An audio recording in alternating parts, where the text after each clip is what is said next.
From London, I'm John Weeks, and this is The Standard. Coming up on today's show, as the Euros tournament is in full swing, The Standard's food and drink writer Josh Barrie describes the best beer gardens in London. But first, Rishi Sunak has been on the airwaves facing a public phone-in on LBC, where he was challenged on the economy, NHS waiting lists and food banks by a caller called Sophie. The number has gone to 1,200, Prime Minister. And I'd like to bring the number down. Well, how will... Right, I'd like to bring the number down, Nick. All right. Okay. So, I mean, you're sighing, but what else would you expect me to say? Right? Practical measures as to how you bring them down. Well, that's what I was talking about. The practical measures to help people. The practical measures. Well, can I answer the question? The practical measures to help people are to make sure that they have good jobs, that pay them well, that means and that their taxes are cut so they can keep more of their hard-earned money, and that is the best way to build financial security for people. His appearance came on the same morning. It was announced that inflation had dropped to the target 2% for the first time in nearly 3 years, as Chancellor Jeremy Hunt explained.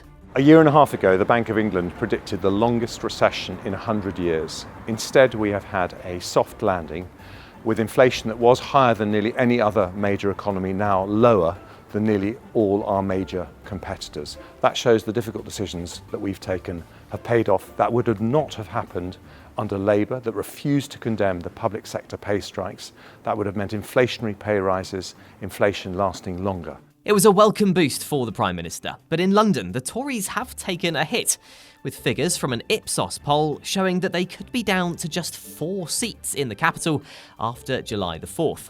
So, a mixed day for the Conservatives, and joining us now is our political editor Nicholas Cecil. So Nick, let's kick off with these figures suggesting once again a Tory wipeout in London. What does this latest poll say? Well, we already knew that the Tories were under intense pressure in London from Labour. What we've learned today from this big Ipsos poll is that now the Conservatives are being hit by a pincer movement. So they're being hit from the left by Labour, and now they're also being hit from the right by Reform. And this is very much partly, well, at least partly due to Nigel Farage taking over as Reform leader. So what this poll showed, that if you look at the 20 or so seats currently held by the Conservatives, in these seats, Labour is up 12 points. So that's a big hit to the Tory vote. And at the same time, the Reform Party, it's on 10% of the vote. So it's very, very hard for the Conservatives to fight a battle on two fronts.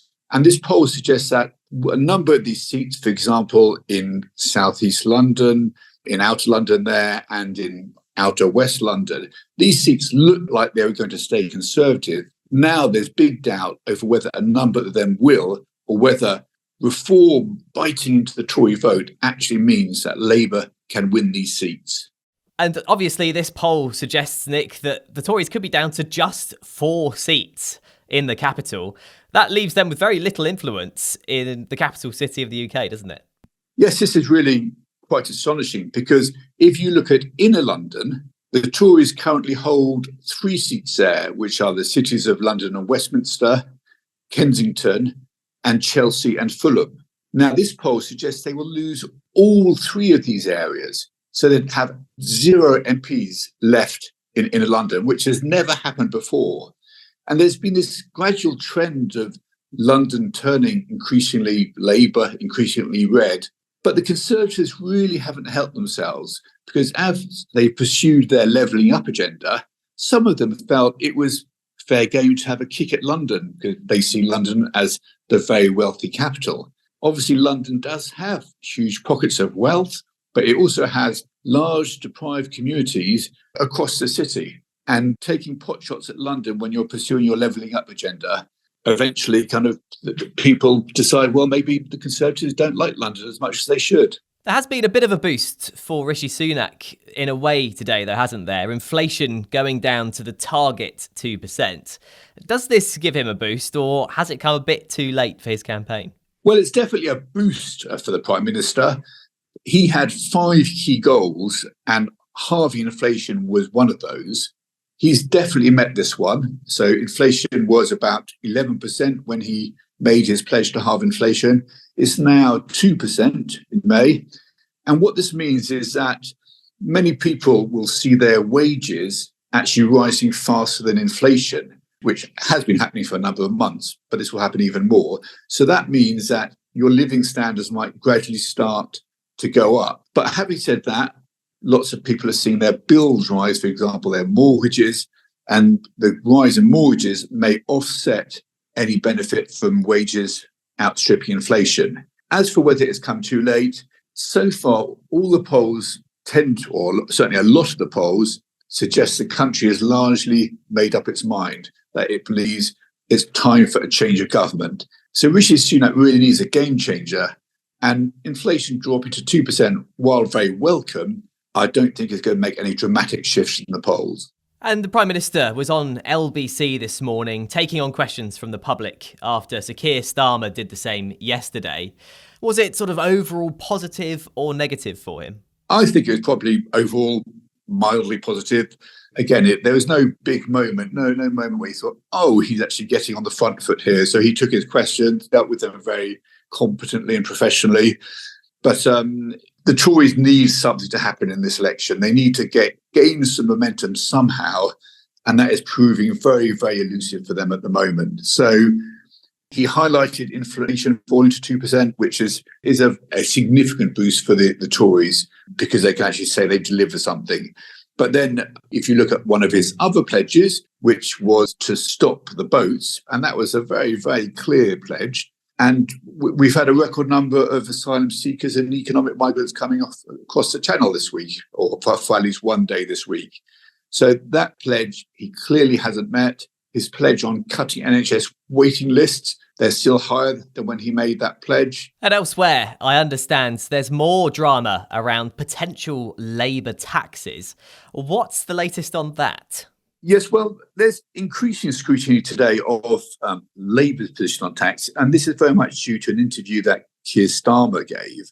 He was asked what is his definition of working people, because Labour have said they will not raise taxes on working people, which obviously begs the question, who are these people? And he came out and said that, in his view, they are people who earn their living, rely on public services, and don't really have the ability to write a cheque when they get into trouble. So that was his definition, but it immediately raised questions over whether pensioners could be taxed, whether savers could be taxed. So that the more questions that Labour are asked about tax, the more the spotlight is thrown onto what they're planning after July the 4th. And if you look at the bigger picture, what the highly respected Institute for Fiscal Studies say is that neither Labour or the Conservatives are being honest with the public about what's going to happen after the election.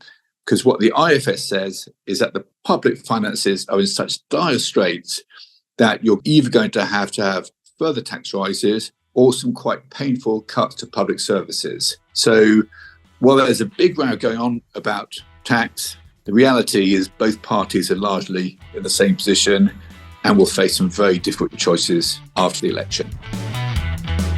Let's take a quick break. In part 2, the best beer gardens in London with Josh Barrie. In East London, there's a place called Pub on the Park.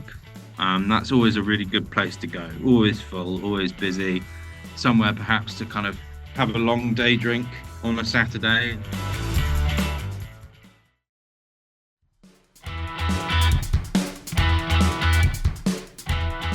Welcome back. We're now joined by The Standard's food and drink writer Josh Barrie, who's compiled a list of the best beer gardens across London. So Josh, we've got the England game tomorrow night, Thursday. A lot of people will be looking for a beer garden to watch it in. First of all, what makes a top beer garden in the capital? Well, you want a lot of space, obviously, if there can be. Some beer gardens are pretty small. Others are kind of huge, sweeping areas at the back of pubs, and they're quite hard to come by, especially in the kind of central London. There are a few in the suburbs. But whatever the size, a good beer garden just has kind of seating. You want clear view of a screen, access to beer, don't want to wait too long. The ones with outside bars are all the better. That's not the case with all, but some do. And, if possible, it's nice to be able to have some food out there as well. And also kind of, if it's sunny, you want to be in the sun. Well, some people do. But then also, being in the UK, in London, it's probably going to rain at some stage as well. So the ones with little areas covered areas are pretty good too. And you've compiled this list, Josh, of the best beer gardens across London. Obviously, I imagine quite hard to choose some of the best ones because there are so many. But what are your top picks and why?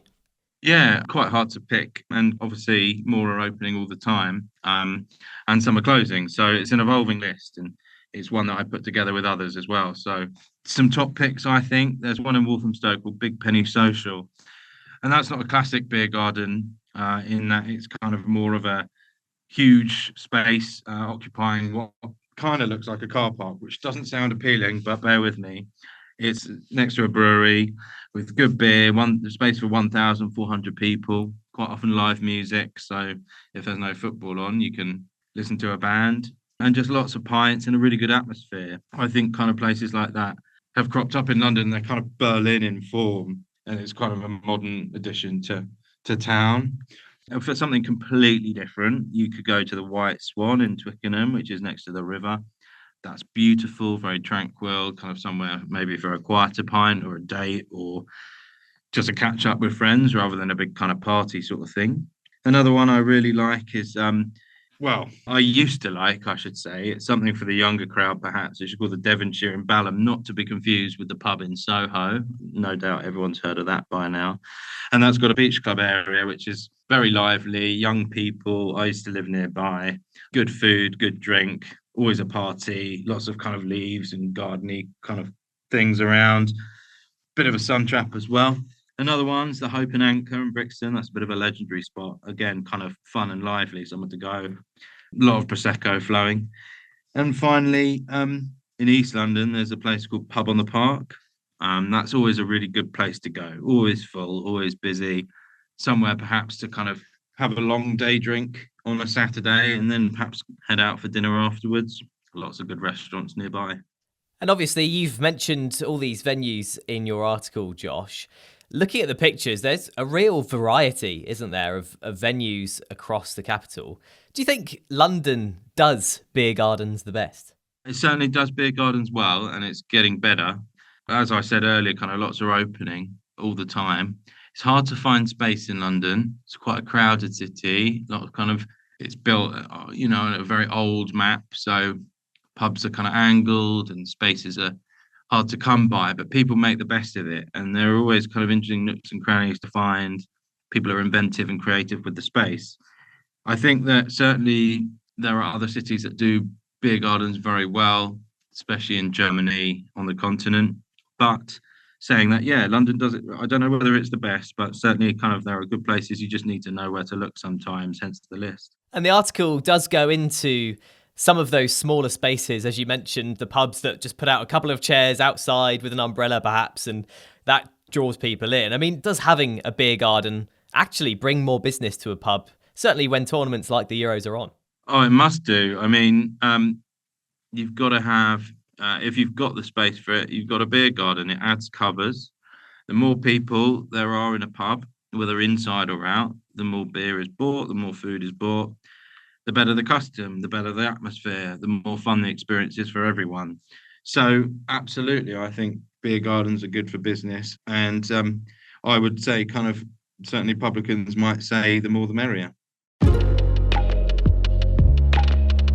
Pick up the Evening Standard newspaper for more news, interviews and analysis, or head to standard.co.uk. Thanks for listening. We're back tomorrow afternoon at 4 o'clock.